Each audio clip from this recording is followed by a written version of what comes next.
Today on Dueling Doctors, daily struggles. 3 aggravating disorders that countless people battle each and every day. Anxiety, asthma, and irritable bowel syndrome. If you're unlucky enough to be plagued with one of these chronic issues, it can affect your work, your social life, and leave you feeling strapped for cash because of all the medical costs. What causes these problems, and more importantly, how should we treat them? Different doctors from the worlds of conventional Western and natural holistic medicine square off on how to overcome these obstacles. And you might be surprised how a few simple changes to your lifestyle could help make each day less of a struggle. It's holistic and natural versus conventional health experts with different opinions and one goal: to help you live a healthier life. Dueling Doctors. Hi, I'm Dr. Frank Spinelli. Each week on Dueling Doctors, experts from the worlds of both conventional Western and natural holistic medicine join us to debate and discuss the best ways to treat what ails us. Let's get started by introducing our guests. Representing the holistic side is naturopath Dr. Lori Brodsky, who draws from her background in homeopathy and nutrition. And here with a more Western approach is internist Dr. Sue Dakotas. Welcome, ladies. Hi, Frank. How are you? Oh, very good. Thanks for coming. Okay, our first topic, anxiety. Everyone has experienced anxiety. However, a persistent feeling of anxiety can interfere with your day-to-day activities and may be a sign of generalized anxiety disorder. Most times, generalized anxiety disorder comes with another mood disorder like depression. Symptoms include constant worrying, restlessness, irritability, and insomnia. It sounds like me on a Friday night. So now you know what the basics are. How can we treat anxiety? And Dr. Dakotas, you are up first. So tell me about your approach to generalized anxiety. The most important thing when you're really evaluating a patient with anxiety is to find out how long has this been going on for. Is this something acute? Or is this something chronic and ongoing? It's not just a matter of, I'm scared because I have a test coming up, or I'm going to be taking a flight, which is situational anxiety. This is a pervasive feeling of, I'm restless, I'm irritable, I'm always on edge, and I'm anxious. I worry about things all the time. I have this feeling of dread, and I'm much more concerned about those patients than I am someone that's concerned about taking an airplane flight. Yes, because it's more chronic, right. And then we also want to do a very careful medical evaluation. I mean, do these people possibly have hypoglycemia, and that could be exacerbating the situation? Because or low sugar can rebound your insulin and make you sweaty, so you appear like you're anxious. Correct. Are they on any medications that could be causing this? Speaking of prescription, if you're going to go the route of treating someone medically, where do you fall? Well, I want to know if this patient has a problem with insomnia, and many of these people do. So the first thing that I'm going to recommend is some melatonin, because that's a really wonderful antioxidant. They can readjust their sleep cycle, and in my experience, a lot of these people have problems due to the fact that they have chronic insomnia. That's such a common issue with these patients. The other thing that we can do is perhaps go to the benzodiazepine class. So that a benzodiazepine is a class of sedatives, actually, it is. Like Xanax or Valium, Klonopin, just to name a few. And they treat, they're actually just a sedating drug. They don't treat They're the short-term. They're really just Band-Aids. They're really not getting at the serious problem. But they can be very practically, and I don't love to prescribe them, but for a lot of patients, they can be. But for a lot of patients, if they're not abused, and the majority of patients do not abuse them, they can be very effective for chronic long-term maintenance. I reserve that drug, that class of drugs, for breakthrough panic. Yes. I don't really use it to treat generalized anxiety disorders, but if I find that somebody has a deadline and their presentation and they need it for something that short-term. They need, like, for a breakthrough moment, I see. All right, and so then what would be your, I don't want to say go-to, but what would be your class of drugs that you might use to treat someone who has generalized anxiety disorder? You can go to serotonin reuptake inhibitors if they have a chronic disorder. Serotonin is a neurotransmitter involved in mood. It is. And it helps to treat that. Okay, so what drugs in particular? Well, you can use something like Zoloft, you can use something like Celexa or Lexapro.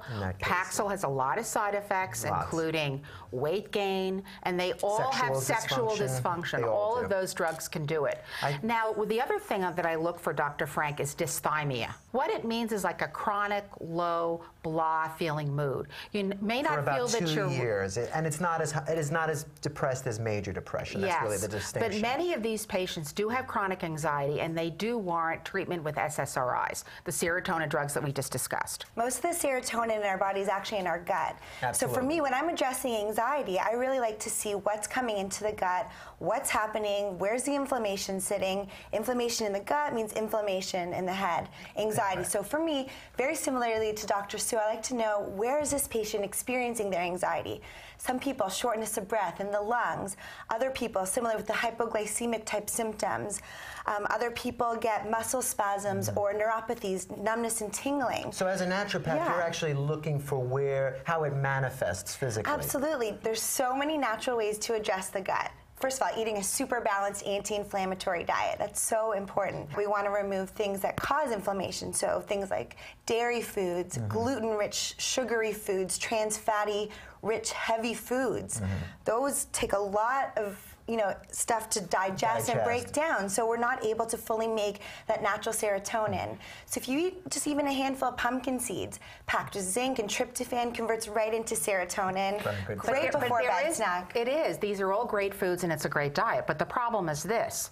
You can be manufacturing a lot of serotonin, but when you have a chronic anxiety disorder, the problem is that your brain is reuptaking it too quickly. So it's not due to a deficiency of serotonin.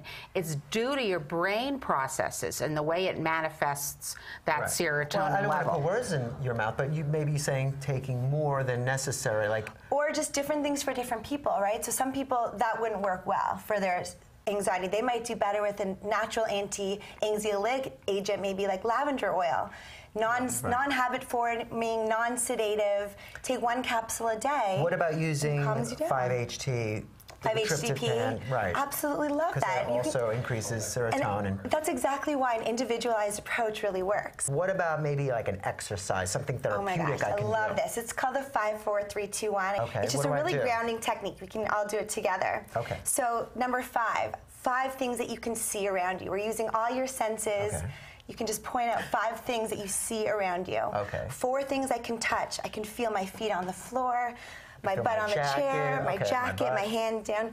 3 things that I can hear. Your voice. Totally, right? So we want to sort of tune in and what be about present. My voice? Now we can hear her voice. 2 things I can smell, so you can smell your hair, your jacket, and 1 thing you can taste. Oh, my lavender. Yes. And 1 thing you can taste. So whatever thoughts you were driving you nuts, kind of just disappear. So it's really just helping you focus. Becoming present and aware. And make you present so that you're not just focusing. Because many people get nervous on the subway or they're nervous on an elevator, and this is something they can do. Yeah, all right, just I love exercises. The 5-4-3-2-1. Love it. I'm going to try that. We need to take a break. Coming up, is your shortness of breath just a nuisance or a sign of a potentially dangerous asthma attack? Find out the signs and how best to treat them next.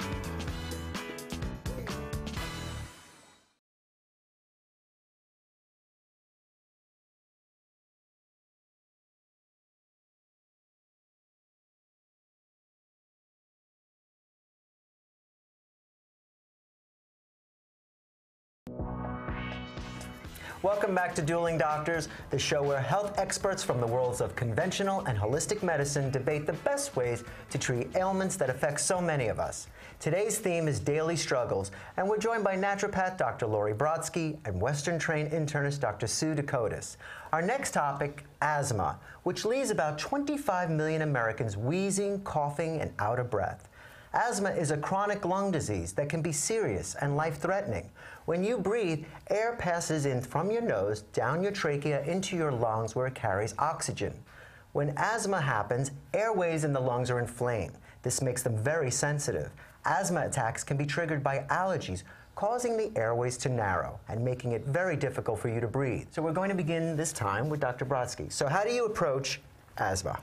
Well, again, individualized approach for asthma. So let's start with the fact that when I'm treating asthma, I'm actually treating the gut. Again, we need to think inflammation in the gut, inflammation in the lungs. Okay. A lot of the times these patients can tend to be overweight, so they're carrying extra weight, and inflammation, visceral fat, building up, leading to symptoms like reflux, so we're having GERD symptoms, they're having acid coming up. Right. When you're carrying that extra weight, you're not sleeping as well. It's compressing that lung space. Okay. Right? And again, most of us are shallow breathers. We sit with poor posture. So, because our lungs go all the way up past the chest bones, right? So we want to like sit really tall and get in good, fresh breaths. So again, we need to address allergies. Any inflammation in the gut, the most common triggers are gluten, wheat, sugars, again, but they can range from everything from tomatoes to caffeine to soy. So you have to identify what your triggers are and then avoid them. That's right. And you're not just telling everyone, or are you just saying, I want everyone to be on a gluten-free, no, not necessarily, because in my office we offer, there's a food allergy test, and you can assess for IgG, which is a delayed food sensitivity reaction. Okay. So you can eat a piece of pizza today and maybe 3 or 4 days later be reacting to it. So this test will capture that as opposed to a true food allergy that you fully need to avoid. Is there any supplements you can take that would help asthmatics? Like absolutely, we want a natural muscle relaxant so there's not as much spasm going on, right? So magnesium's a great option. Magnesium really is. It really is. It's just like every program we've done, magnesium just comes up as something. It cleans the liver, it protects your bones, but for this case, we want to really relax those spasms that are happening. Because that's really, it's airway hyperactivity. Absolutely. Okay. And we want to also reduce any inflammation. So again, any antioxidant-rich foods you're going to get in.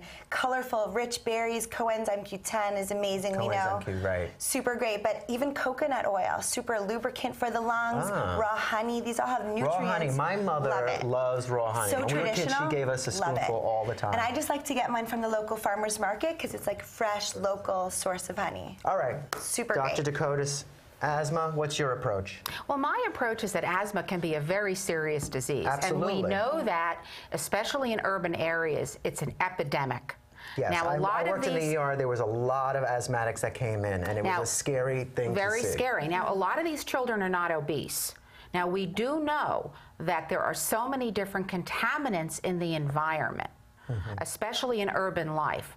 Dust, insect dander. So that is key, getting rid of those things that could sort of precipitate asthma. Allergens, so what I tell people initially, let's find out what these triggers are. Let's do basic allergy testing.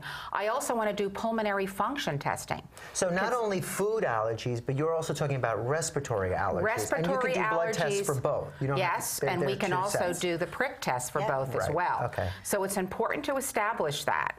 Because but a lot of patients, even with like mite allergies or dust or pollen, I still find it's really hard for them to avoid that because we walk outside and you're exposed to it all again. Well, what I tell my patients to do is make sure that your apartment is clean twice a day. When you come in from the outside, take off your jacket. Don't take it into your living room. Leave it in the hall. Right. Maybe brush it off. But pulmonary function testing is extremely important to determine if these patients need treatment.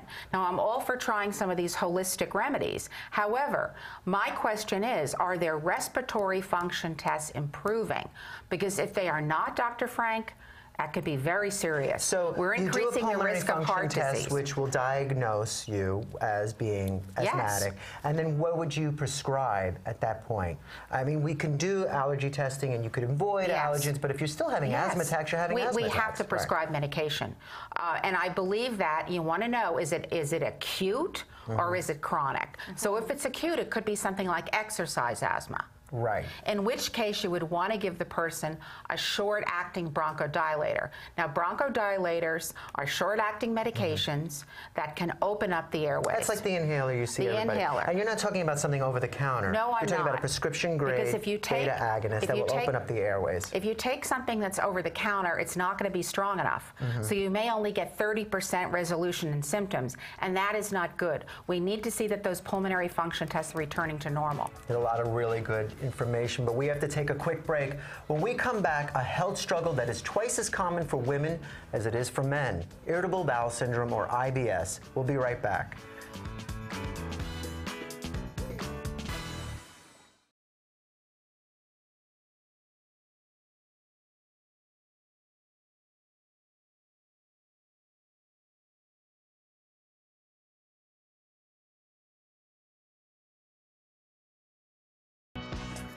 Welcome back to Dueling Doctors. Today we're discussing daily struggles, chronic ailments that many people are forced to deal with every single day.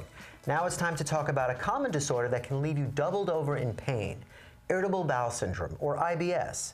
IBS affects your large intestines, causing cramping, bloating, abdominal pain, constipation, and even diarrhea. The cause is unknown, but certain foods as well as stress can trigger symptoms. Dr. Dakotas, you're up first. I mean, I'm going to say when I was first studying, they called this the wastebasket diagnosis. This is the diagnosis of exclusion. And I'm so happy to see that now doctors are really taking this seriously. We're beginning to, but we have a long way to go. This is such a common problem, especially in women, but men have it too. And it's really multifactorial. And I believe a lot of times it's the foods that we eat. The foods that we eat are biogenetically engineered. There are many herbicides in our foods, all different kinds of chemicals and hormones. Even foods we think are healthy. Like most people think corn is great for you, but you know, it's really biogenetically engineered. And there's herbicides, and those herbicides really are captured in those little capsules. And as we also said, at one point, soy is now biogenetically engineered. So that really affects our gut flora. So your approach is to look at what actual foods are causing the symptoms first. Well, we want to know what someone's diet is, but I can just about tell you that most people that were born after 1960 have been exposed to decades of this type of food. The biogenetically engineered, the herbicides, and that affects the microorganisms, the bacteria in our gut. Okay. Because we have billions of colonies of bacteria in our gut. And if these bacteria are not really well balanced, Dr. Frank, patients can get a lot of symptoms. And it's not just the typical symptoms of IBS, such as bloating, nausea, diarrhea, constipation. It's also weight gain. It's also fatigue. It's also change in the way we metabolize our hormones. And also mood. A lot of patients also have depression associated with this, and I find that sometimes you have to treat both at the same time. Yes, that is true. Okay, so what would you recommend recommend for somebody who has IBS? As far as nutrition goes, we try to get them on grass-fed beef. We try to get them in organic vegetables, but that's sort of hard to do because most of our organic foods are mass-produced. So they're really not what they should be. So I think supplements are extremely important. Number one is a high-grade probiotic. I have mine especially made for my patients. They have to have over 55 billion colonies. They have to have at least 5 different species of bacteria. So we start them off on that, and I've had tremendous results. I would say 70% of my patients, after about 2 months, have a lot of resolution of symptoms. Isn't that amazing? Like, besides magnesium, I think everybody should be on a probiotic. I couldn't agree more. It's just like the easiest thing to incorporate into your lifestyle. And it really should be considered a vitamin. And you can also take your probiotics in your food, too, right? You can eat fermented foods. Sauerkraut, like all these things, right? Like all things that aren't that hard to introduce into your diet could be your probiotic. So it's not just yogurt. There's also other foods There's not enough in yogurt. There's really a lot of the things that are purported to be. And the strains aren't even that good in there. Exactly. So a lot of the things that are purported to be great as far as foods don't really work. I've had a tremendous amount of results with grapefruit seed extract. Really? And I have mine specially made, and that's used as an add-on agent to the probiotic. If they don't have full results, within 3 months we add the grapefruit seed extract. And the next thing that I do is a prebiotic. Now, prebiotics are herbal supplements. And what we do is we give those to the patients along with the probiotics, and they help build up the thickness of the gut wall. Gut wall is only 1 cell thick, right? We need to be very conscious of what moves into our immune system through that leaky gut type of mechanism. Well, this is why we want to repair the leaky gut.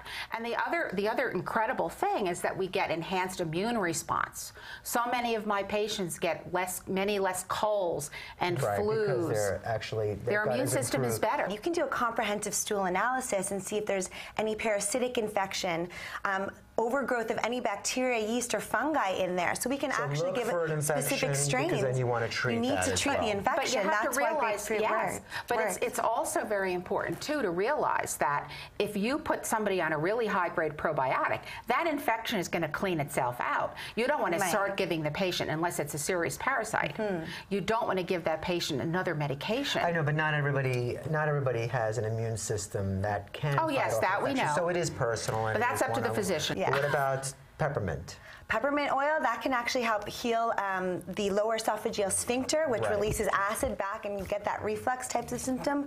But again, that addresses anything antimicrobial. Pomegranate seeds, again, the coconut, antimicrobial.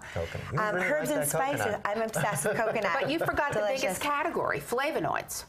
Well, those are colorful, so important. fresh foods, totally. And it's so difficult to get that from our foods. And what about prescription medications that are used, that are now approved for IBS? Have you used any? Because I don't. I haven't found them to be very helpful. Now, and there are anticholinergic medications as well that help with the systems, but I don't like using them as well. I don't either. There is something called dicyclamine that a lot of my patients have been on for years, and they want it, but I really try to get them on a good probiotic and get them off that. I think the bottom line is... Digestive enzymes can also be helpful. Absolutely. Right, if you're having any symptoms. And they can come in a probiotic as well. Exactly. Oh, we're just one big happy family today, aren't we? Love it. We definitely agree on this topic. Totally. Well, we need to wrap things up. But first, I want to thank both of you for joining us today and for sharing your wealth of information. We'll be right back with my spin on how to deal with day-to-day discomfort.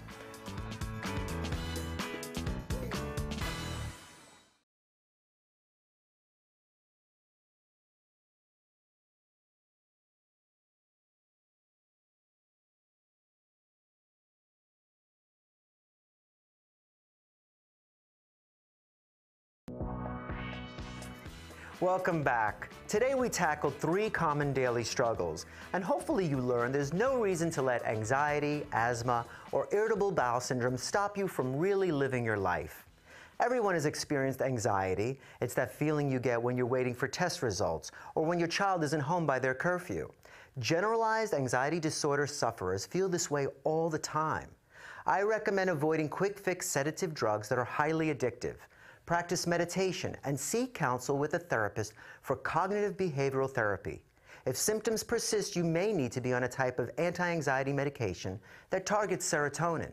For asthmatics, learn to avoid your triggers. Keep an inhaler with you at all times, and don't ignore respiratory infections. And be sure to consult with your doctor if you're using your inhaler frequently or you find that you're persistently short of breath and wheezing. My goal with asthmatic patients is to avoid steroids whenever possible. And finally, if you have irregular bowel movements, discuss irritable bowel syndrome with your healthcare provider. I advise taking a probiotic and exploring stress reduction with meditation. I'm Dr. Frank Spinelli. Hope to see you again soon on Dueling Doctors for more healthy discussions as you discover a path for your own personal prescription. And as always, be sure to talk to your healthcare provider before making any decisions. See you next time.